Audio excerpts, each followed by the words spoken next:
Tom, tell me a few things about yourself. Well, I'm married. I have 4 children. I have 3 boys and a girl.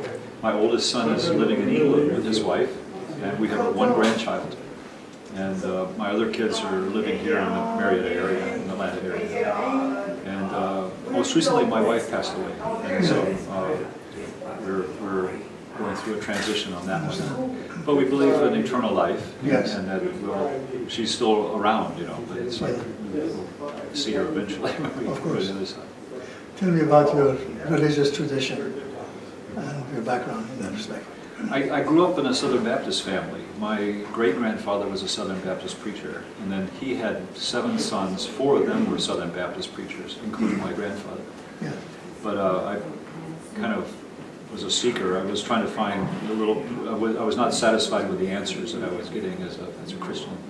So I met the Unification movement. In fact, before then, I traveled all around the world. I was a Peace Corps volunteer in Africa, and then I traveled through about 30 different countries. I met people from Islamic faith. I studied with an imam in South Africa. I studied yoga in India. I studied Hinduism and Buddhism. And then I traveled to, I didn't make it to Iran. I was in Afghanistan, went all the way to Herat, but then I went back to Pakistan. When was that? That was 1975.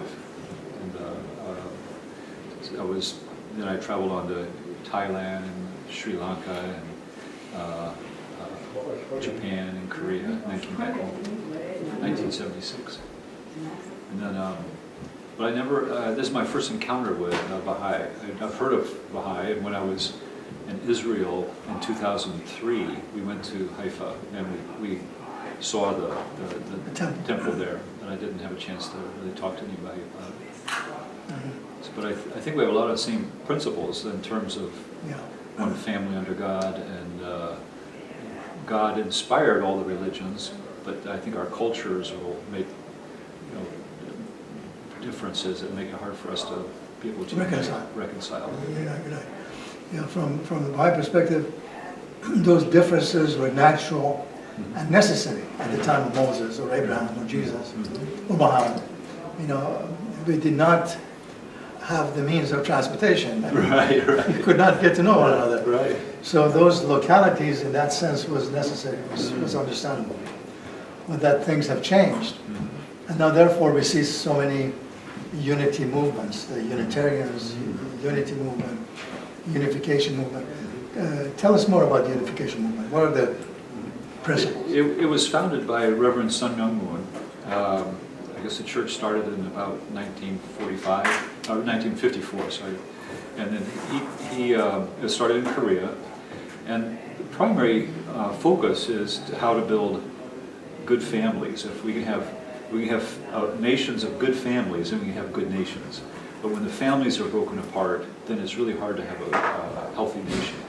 So that's one of our signature efforts, is to build strong families.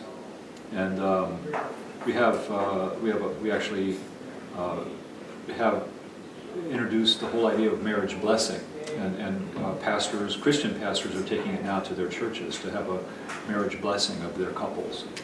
And it's been really an exciting development. We're also concerned about reconciliation of bringing down the animosity between peoples. There's horrible things that happen throughout history, and those things need to be resolved before we can build a kingdom of God on earth. And we were talking, and there's more about what you do in terms of this healing process.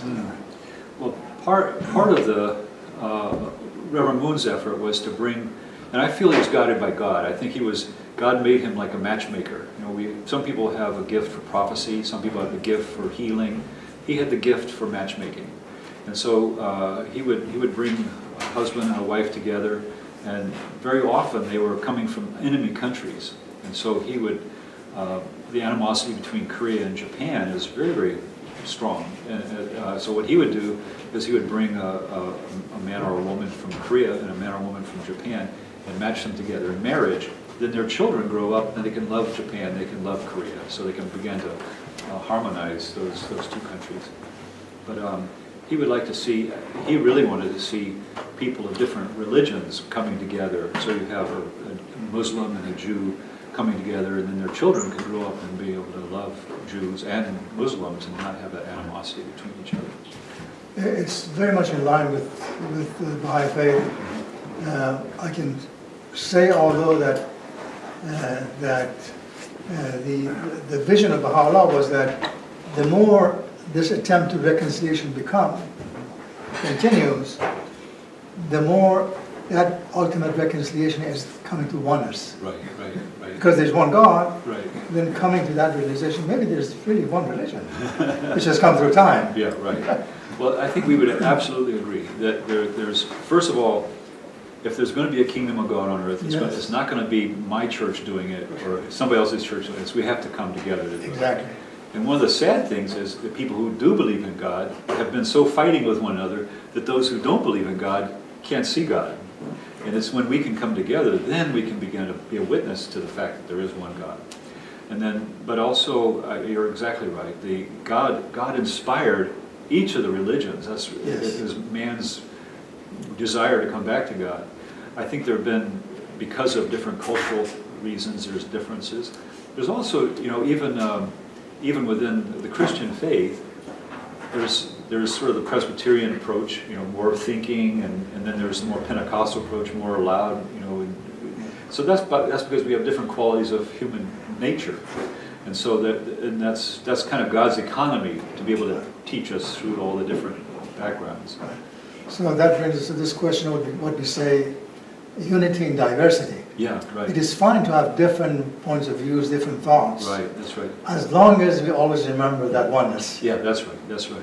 That's the key question. I was very interested in the reading today because I think it talked about mankind's like a flower garden. You don't want to just have all daffodils. You can have daffodils and pansies and tulips and beautiful different array of colors. Reverend Moon worked with Minister Farrakhan, and Minister Farrakhan always had this really strong, separatist idea.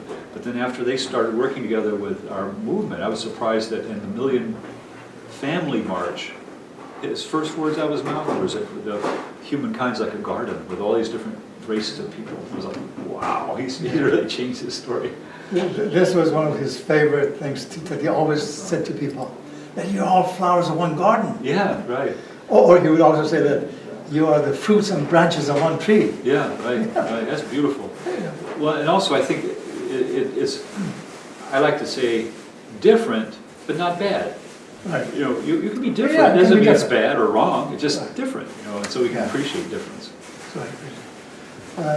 So, and also this, I guess you also have this vision of this unity. There's the question of race that we have to reconcile, the question of gender that we need to reconcile, the question of religious difference that we need to reconcile. So all of these reconciliations are necessary. Right. And as you say, there's a healing process. Right. That we need to go through, and we need to be aware of it, and we need to be sensitive to it. That's right. Aware that we don't really know each other and don't know what kind of pain has been visited on people. And so when we can become aware of it, we can begin to change. I have a saying that people in the church, they talk about prayer changes things. Right. I like to say tearful prayer changes everything. Because that's, prayer for me is like opening the windows of heaven. It's like God's will is to do something, but until mankind on earth are available to do it, then his hands are tied. Yeah. But when you open the doors of heaven, then God can come down and work. Right, exactly. So that's what I refer to as prayer, as like opening the doors to the windows to heaven. But tearful prayer, I've seen it where it can really begin to change things. And I really feel like if white America can come to tearful repentance and understand the situation of what other people have been through and tearfully repent, tearfully shed tears, I think God can begin to work in that healing process. I guess you mentioned that your church is cognizant of this and is working along these lines. Also, this question of nationalities and different fights that people have been having through history. is coming to a head. You know, you Right. mentioned this possible reconciliation of North Korea and South Korea. Right, right. If that happens, that's magic, really. You're It's right, not- that's unbelievable, right? Unbelievable. And so the vision of Jesus and Baha'u'llah in many ways, Mhm. that there'll be peace on earth as it is in heaven, Right, that's right. would happen if you and I Mhm. reconcile Right. completely Right. and diligently together work Mhm. on the next level, That's right. on the next level again. I believe it, I believe it. And also, Jesus talks about what you bind on earth, you will bind in heaven. That tells me, until we do bring God's kingdom on earth, there's no kingdom in heaven. That may be a little different, but the idea is, Understand the question. how can there be a heaven if there's hell on earth, you know? Right. Because God And is... we are his children, and his children, I mean, disappear. If Yeah, right. we cannot create heaven. Right, that's right, yeah. So we Understand that point. we have to do that here on earth. That's our mission, I think. God gave us a mission. Thank you for this opportunity. Yeah. I think that would be good. Well, thank good time you. Thank you. to end this Yeah. segment, and Yeah. we'll talk again. All right, good.